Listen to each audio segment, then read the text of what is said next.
В эфире «Дороги к свободе», перед микрофоном Виталий Портник. Крымско-татарская культура от имени Украины, от имени Крыма, от имени России. Этот вопрос всякий раз возникает, когда очередное произведение крымско-татарской культуры появляется на международном фестивале, на выставке. Вот сегодня мы с моим коллегой, ведущим программы «Крым. Реалии» на Украинской службе радио «Свобода» Александр Минковский. Здрасте, Александр. Пригласили в наш эфир крымско-татарского кинорежиссера Наримана Алиева. Здравствуйте, Нариман. А может, вас нужно называть украинским режиссером? Тут вот вопрос. Вы себя называете украинским режиссером? Украинским крымско-татарского походжения. Да. Вот. Крымско-татарский режиссер, украинский режиссер крымско-татарского происхождения Нариман Алиев.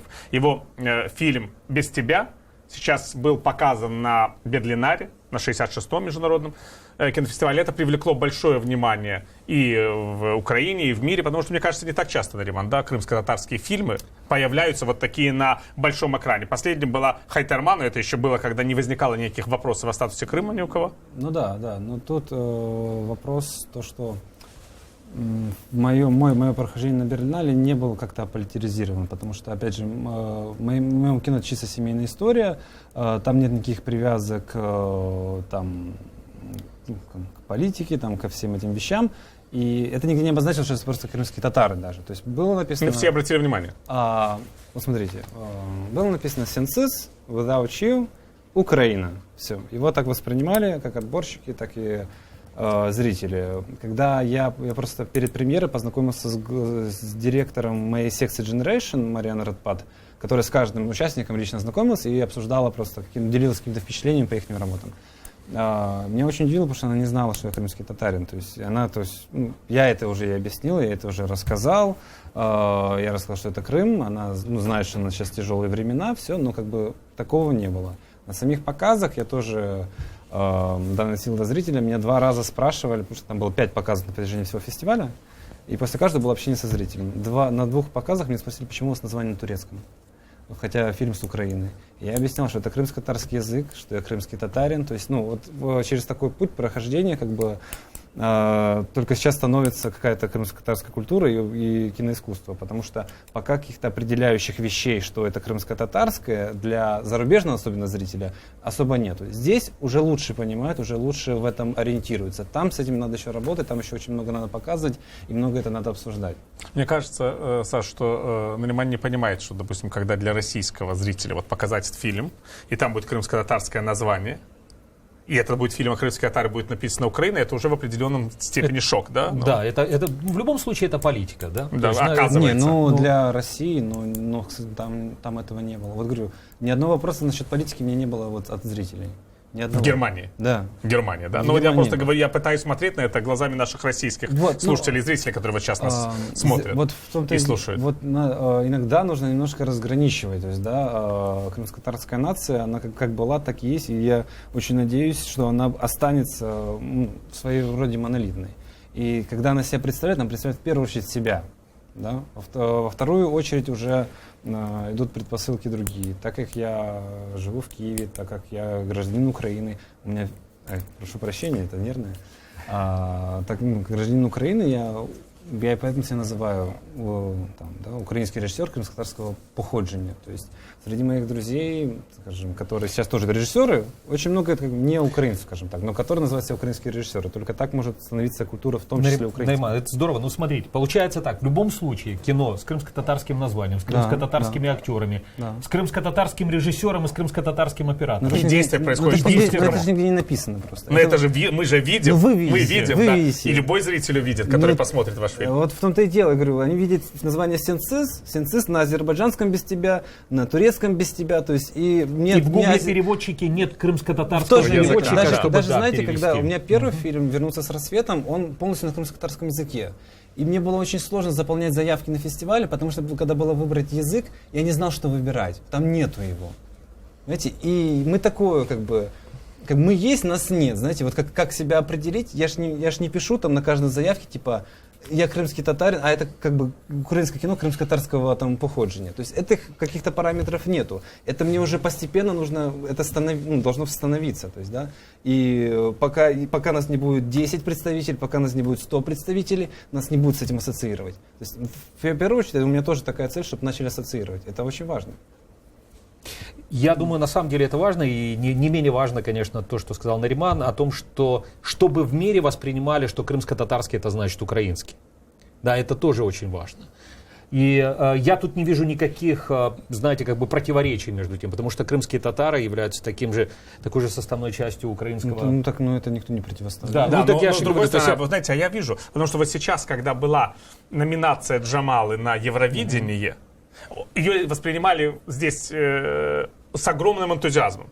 Украинские зрители за нее проголосовали, в конце концов она победила в этой номинации. Да. А вы помните, когда она в первый раз Да, я помню, конечно. выдвигалась на Евровидение, никто всерьез ее шансов не воспринимал, еще и потому, что говорили, она из Крыма, она вообще не представляет как бы Украину для многих. И сейчас такие голоса были, Да? но человек в первую очередь талантлив, то есть и он в первую очередь показал своими делами, чего он стоит, понимаете? Опять же, если бы я там снимал кино и чисто спекулировал на теме крымских татар Украины, там оно далеко бы не пошло. Вы В смысле, понимаете? фильм такой политический манифест, если был бы, да, например? К примеру, имеется в виду, есть такое понятие конъюнктура, да, если бы это была чистая водовая конъюнктура, оно бы далеко не пошло. Оно, может быть, в нашем кругу варилось, но не вышло бы дальше.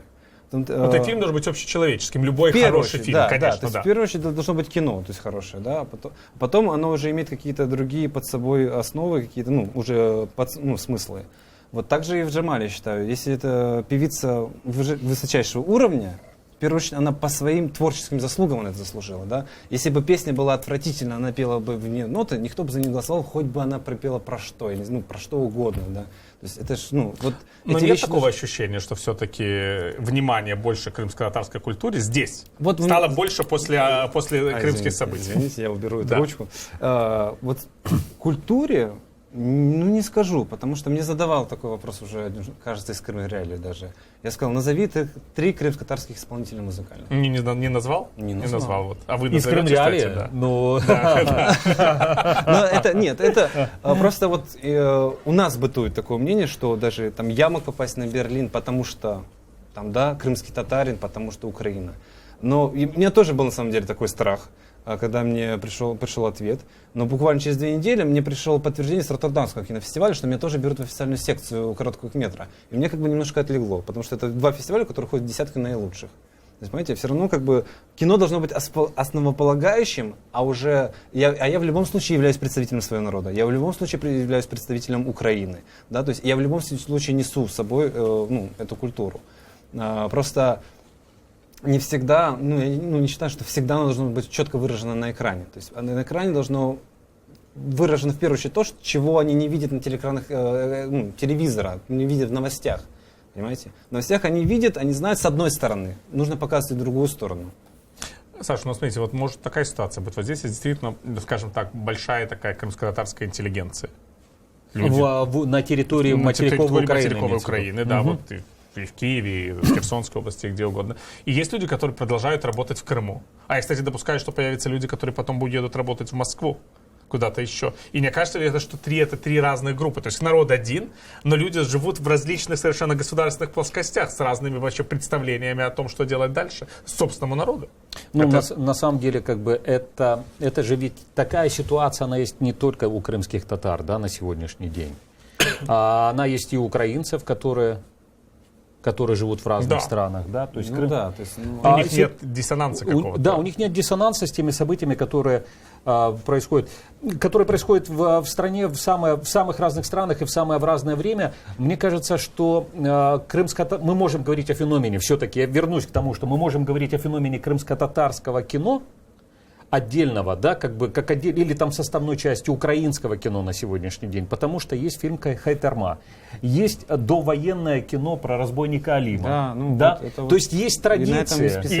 Но эти к сожалению, эти фильмы другие. Вы понимаете, что чтобы появилось такое понятие, это мало. То есть мало одной личности, мало 2 личностей. Должна быть плеяда, должно быть движение, в первую очередь. Понимаете, то есть я знаю сейчас молодых людей, которые учатся, крымских татар. Но если у них все это будет получаться, если они смогут в первую очередь как-то со своей стороны показывать быт, культуру, все что угодно, менталитет, это уже будет хорошо. Знаете, это все постепенно растет. Ну, сейчас и украинской культуры нет, и украинского кино нету. Вы понимаете, что давайте рассуждать глубоко. На самом деле, если на то же самое, как Крым, как большая киносъемочная площадка под открытым небом, там ежегодно снимались десятки российских фильмов. Ну, там, не про Крым, а про что угодно. Про что угодно, абсолютно. Да. Но Да, при этом дело украинских фильмов, не только про Крым, да, вообще просто украинских фильмов, в Крыму снимались, может быть, наверное, единицы. В Украине снимались. Слушай, так было и в советское время. Ялтинская да, киностудия, она была большой площадкой, но для неукраинского кино, скажем так, да? Ну, Ялтинская киностудия, она уже давно разделена просто-напросто, и земля, которая находится в центре Ялты, она просто интересна с другой точки зрения, не как киносъемочная площадка. Посмотрите на киностудию Довженко, ее давно пора разобрать и всех разогнать, на самом деле. Это просто потраченные деньги на это все. Это стыдно иметь название, понятие Александра Довженко и иметь все, что имеем. Ну вот интересно, Нариман, вот ни у крымско-татарских режиссеров, ни у украинских режиссеров нет больших денег для того, чтобы производить Сейчас они не нужны. многие. А вот мне как раз было бы интересно, насколько люди готовы смотреть низкобюджетное кино? Готовы. Видите, сейчас техника очень далеко шагнула. Как бы вы бы сказали 10 лет назад, что у вас кто-то будет смотреть в интернете? Вот вы будете вещать на интернет, и вас будут смотреть? Ну, здесь, может быть, уже сказали. Нет, Да, ну как, мы готовились. не в Украине, Да, знаете, да. то есть. А сейчас это доступно, то есть это нормально иметь эфир в интернете и иметь свою публику, то есть не обязательно иметь какой-то канал. Также сейчас и в кинематографе, то есть это малобюджетное кино для Украины сейчас основополагающее. То есть я являюсь как бы одним из инициаторов и членом громадской организации СУК, Сучасное украинское кино. Это объединение молодых режиссеров, которые вот в свое время, буквально год назад мы это все собрались. Мы вот выпустились, у нас есть какие-то короткие метры, а что нам с ними делать, где их показывать и куда идти дальше, не было ничего. То есть, и мы собрались, консолидировались и начали друг другу помогать, делать показы в Киеве, в регионах, за рубежом. То есть ознакомились в первую очередь зрителей, что у нас есть, чего мы достигли. И продолжать снимать дальше. Не ждать, пока нам придут деньги, пока придут инвесторы. То есть сейчас буквально, на самом деле, можно $500, можно иметь какие-то самую простую аппаратуру, делать достаточно качественный продукт. Чтобы Но маленький. Маленький, пока маленький, но мы сейчас хотим показать, что мы умеем. Понимаете? Вот, чтобы сделать большой, нужны большие деньги. И вот представьте меня в 3 года назад, когда я не снял еще ни одного фильма, когда я нигде не был, и я прихожу куда угодно, говорю, вот я режиссер, дайте мне денег, я вам сниму гениальное кино, оно поедет туда-сюда. Я, во-первых, как бы его не снял бы, во-вторых, никто бы мне эти деньги не дал. Вот и все. Мы должны на своих делах доказывать то, что мы умеем, и получать по заслугам в первую очередь. То есть ту или иную поддержку. Мне интересно, где можно будет смотреть такие короткие фильмы. Потому что вот лично меня, как потребителя, меня не всегда устраивает, что можно смотреть такие фильмы исключительно только на фестивале. Потому что фестивали — это большие города. Вот о чем я вам говорю, то что я со своей организацией занимаюсь именно тем, что показывали на каких-то небольших киноплощадках до 50, до 100 человек фильмы блоком в 5 работ, которые имели разные жанры, темы. То есть, условно, что-то может лучше, что-то хуже, но каждый бы имел, каждому что-то было бы по душе. То есть, и мы приводили режиссеров, делали вопросы-ответы, общались с публикой, чтобы тоже режиссер понимал, как публика реагирует на его кино. Потому что, когда ты снимаешь кино, его негде показывать. Откуда ты знаешь, какое оно? Не знаете, мне намного страшнее было показывать 1 марта свое кино, чем в Берлине. Потому что здесь я живу, здесь все близкие родные, как они отреагируют. То есть, будут говорить, что это чернуха, или не знаю, что это спекуляция, или что это кино. То есть мне намного было страшнее здесь показывать. «Дороги к свободе» в эфире. Перед микрофоном Виталий Портников. Мы беседуем вместе с моим коллегой, ведущим программы «Крым Реалии» Украинской службы «Радио Свобода» Александром Янковским с кинорежиссером Нариманом Алиевым. А вы вообще в Крыму бываете, Нариман? Вот сейчас? Да, я последний раз был на самом деле в августе. Когда снимал фильм. Просто сейчас загружусь по работе. Я, на самом деле, намного меньше начал ездить, так как уже немножко жизнь взрослее стала. Но без дома я не могу.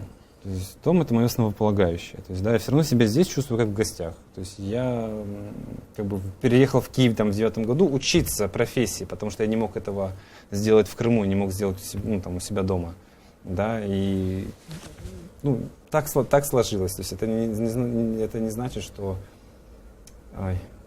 я доволен, скажем так, то, что я здесь. Я доволен в принципе. Но все равно дом там, и я, когда появится возможность, я туда езжу. То есть, Ну, это, Нейман, кстати, это же отличие в восприятии, нет? Конечно. Между есть человек, допустим, Конечно. украинец или русский, он Конечно. переезжает из Крыма, он здесь дома, а не в гостях. Если... Крымчане практически все, Все вне в зависимости гостях? от этнической, знаете, от этнической принадлежности, не все говорили. Любимая поговорка была такая: за Крымом земли нет, за Перекопом земли нет, да, и вне зависимости от этнического происхождения большинство считали свой дом именно самим Крымом. Конечно, у крымских татар особая своя история, и во многом это восприятие совсем другое, знаете, как родина-родина, не просто малая родина, да, вот как для многих, а родина, где действительно больше никакой другой земли нет. Нариман, ну такой вопрос. Вот как вы думаете, если после 2010 года, когда снимался фильм «Хайтарма», его можно было... Это 12-й год, ну, 13. его можно было достаточно свободно снять на территории Крыма. Да, и, на ваш взгляд, вот если бы сейчас была бы такая невозможность, а желание, была бы ли возможность снять исторический фильм на территории Крыма? Свободно. Ну, я пока такой не вижу. То есть, я не знаю, например, у меня все фильмы были сняты в Крыму, я не знаю, как дальше там буду снимать. Именно в тех, уже в тех условиях, которые мне были бы комфортны и в плане именно качества, да, то есть я уже то, что мог там сам сделать там своими родными родственниками, там подручными средствами, уже сделал. Дальше, я не знаю, то есть, будем надеяться, что все это изменится. А вы вы родились в Крыму уже? Да. А ваши родители туда приехали? Ну Или- да, конечно. А вас никогда не удивляло, что вот они сменили место жительства? Как это вообще все Так, происходило? Нет, как? Они же уехали откуда-то, где они жили годами, десятилетиями, Ну, да? это намного больше на меня, скажем, накладывает какую-то ответственность, потому что... Вы, это, по сути, первое поколение крымских татар, Да, которое родилось в Крыму. Да, представляете? И вот сейчас вот мое поколение, в частности, только начинает становиться на ноги и начинает появляться новая крымско-татарская культура, в принципе, потому что она была уничтожена, как и украинская была уничтожена, как вся была уничтожена. Мои родители очень много придали усилий и много чем пожертвовали, чтобы просто сюда приехать. И то, что я здесь родился в Крыму, для меня, не знаю, как это назвать, то есть это не просто так для меня, то есть, да, это не каждому было дано, да, то есть родиться. Поэтому хотелось бы, знаете, там и дожить последние свои года. На самом деле, для ситуации с крымско-татарской культурой, выношу за скобки сейчас украинскую культуру, да, Вот ситуация в Крыму. это зря. То есть, Я говорю сейчас про угрозы для крымско-татарской культуры в Крыму. Потому что на сегодняшний день в российских школах, в отличие от украинских школ, где в украинских школах можно было учиться все 11 лет или даже 12, как предполагалось, на украинском языке. Таких школ всего было 7 на территории Крыма с украинским языком обучения. Татарский -1. Значит, на сегодняшний день даже в старших классах поменялась программа, и в старшие классы в любом случае, даже если эта школа была с украинским языком обучения, в них придется учиться детям на русском языке в старших классах. Точно так же и в крымско-татарских классах. И с этой точки зрения, да, вот это громадный шаг назад. Ну, это так происходит во многих российских республиках с национальными языками. Надо просто сказать, просто это идет стандартизация ситуации. Но я, кстати, помню еще в украинское время, Нариман, когда я приезжал в Крым и разговаривал с людьми, которые, по сути, они ваши ровесники, да, и они были русскоязычные. Крымские татарские ребята, они были русскоязычными. И я у них спрашивал, что они собираются дальше делать с языком и культурой, но это были простые парни. Или девушки, и они вообще не очень понимали, чего я от них хочу. Но я тоже далеко не понимаю, вот как это, как... Что с этим делать, Ну да, как поставить на рельсы, потому что я там всегда, даже, когда еще был маленький, отстаивал, там, скажем, украинский язык как таковой, потому что я понимал, в стране, где государственный язык не является первым, то как крымско-татарский может стать чем-то вообще, то есть, да, у меня в школе у меня был крымско-татарский предмет, но это был как чуть ли не факультатив. Вы представьте, ребенку в 9 лет ходить на нулевой или на 7-й урок на крымско-татарский. Я, думаете, понимал, что это такое? Я, думаете, осознавал, что мне это нужно? Это сейчас, спустя года, я начинаю понимать, что, извините, это мое, и, это прошло, и это очень, и мне это наздогнать, догнать уже очень трудно. И я думаю, как мои дети будут, что мне делать? Когда я уже тоже, я не могу себя называть носителем языка. Это огромная проблема. То есть над этим надо думать. Если язык не функционирует в кино, в телевидении, а каждый день в газетах, его не читают, то, конечно, язык умирает да. любой. Да?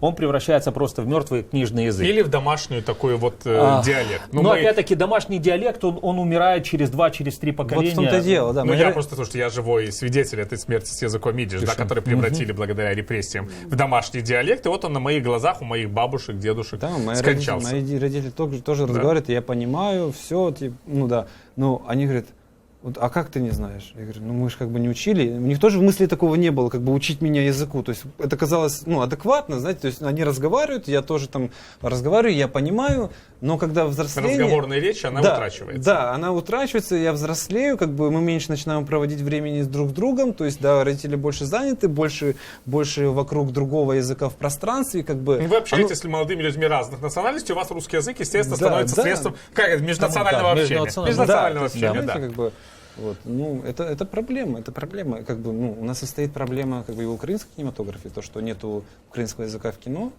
и это проблема, вот нету этого разговорного языка, который будет лаконично смотреться на экране.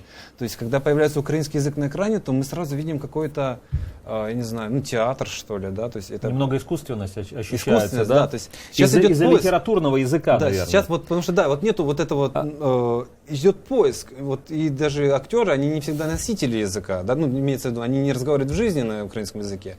То есть идет какой-то поиск вот этого нужного, скажем, ну, чуть ли не диалекта, который комфортно будет смотреться, который органично будет смотреться. Это очень важно в кинематографе. Ну, я, кстати, знаю решение крымско-татарской проблемы, а для меня совершенно понятно. Вот в идеале, да, я не уверен, что это можно просто сделать в ближайшие годы или десятилетия, но я очень хорошо помню, как когда-то я часто бывал в Республике Македония. И вы знаете, Македония это двунациональное общество, македонское и албанское, да? И две общины живут, албанцы, в общем, знают македонский, а македонцы, они никогда не учили албанский. Я когда приехал, увидел, что мои коллеги там,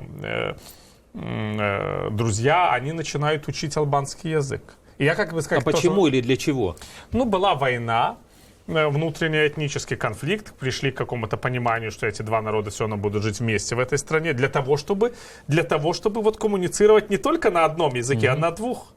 Нет, это потрясающе. И это вот, я как бы то, что называется, вытер пот со лба. Я не утверждаю, что это массовое явление, но мне кажется, что такое государство, оно может состояться именно тогда, когда ты знаешь язык другого, когда не только крымские татары интересуются своим языком, а когда украинцы и русские, которые живут в Крыму, интересуются крымско-татарским языком. Вот. Украинцам и русским интересоваться украинским языком на сегодняшний день достаточно сложно. А вот мы видим в последние 2 года после обострения ситуации между Россией и Украиной после российской агрессии, многие украинцы, которые были русскоязычными, они просто-напросто стали отдавать своих детей в украиноязычные школы, чтобы, по крайней мере, хотя бы их дети стали украиноязычными. Я говорю, как в стране, где государственный язык первый не разговорный, где он как бы не несущий, может стать там 3-й, да, по значимости, или там даже 4-й, 5-й. Но не может, согласитесь. То есть, это вопрос организации образования, если угодно. И организации, да, то есть все равно как-то... Поэтому в первую очередь нужно становиться украинской. То есть я опять же, почему представляюсь украинским режиссером, почему я там являюсь одним из там участников там сучасно українського кино, а не крымско-татарского. Потому что я вижу в этом ключ к дальшей работе. Когда появится украинское кино, очень легко будет, это как там французское, бельгийское, знаете, какое-то ответвление, то есть это нормально.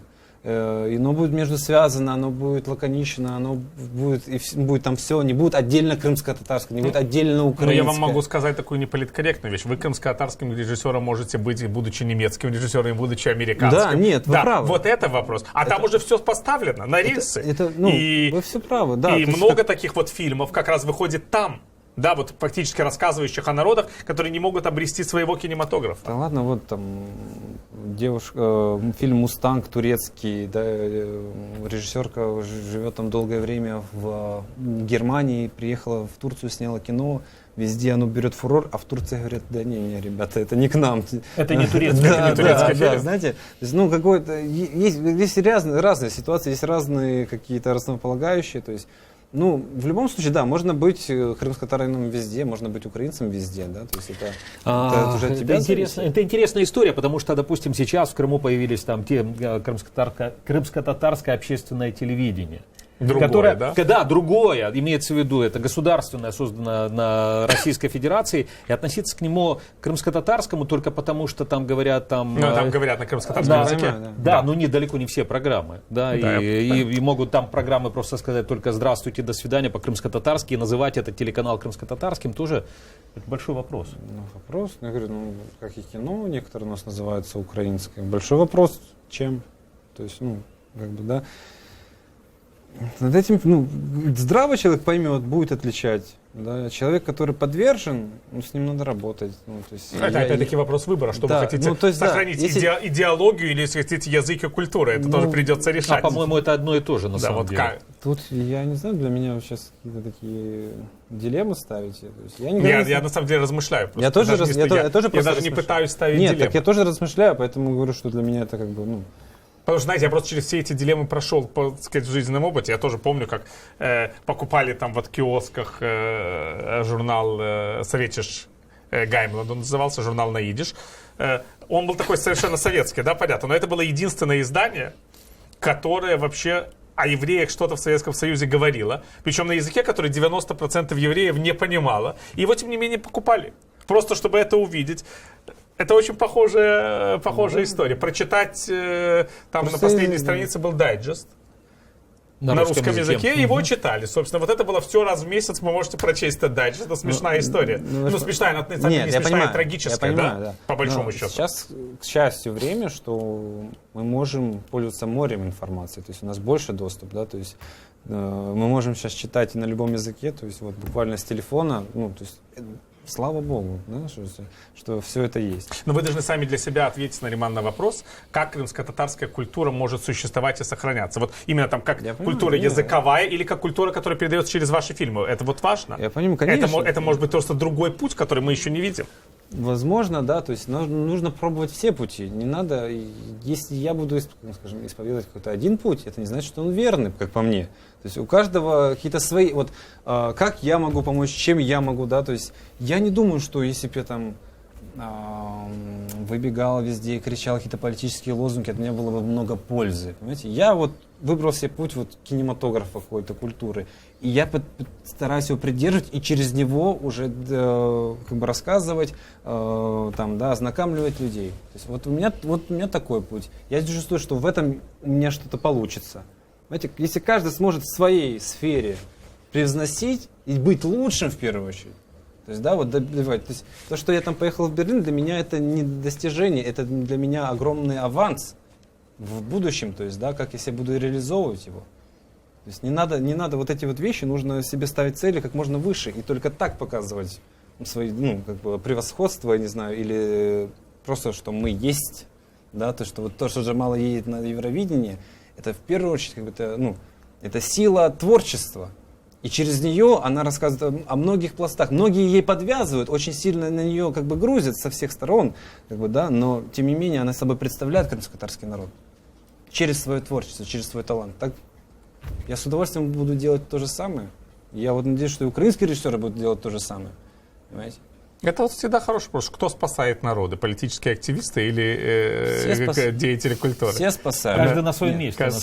У каждого свое место. Нариман, есть один очень важный момент, как мне кажется. Даже после обострения ситуации отношений между Украиной и Россией, очень важный момент заключается в том, что очень многие украинцы стали производить русскоязычный продукт.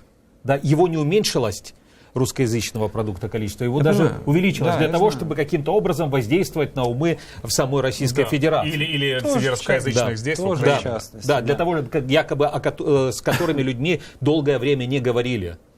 Вы тоже правы. Как я знаю, и кино у нас сейчас такое коммерческое появляется больше на русском языке, да.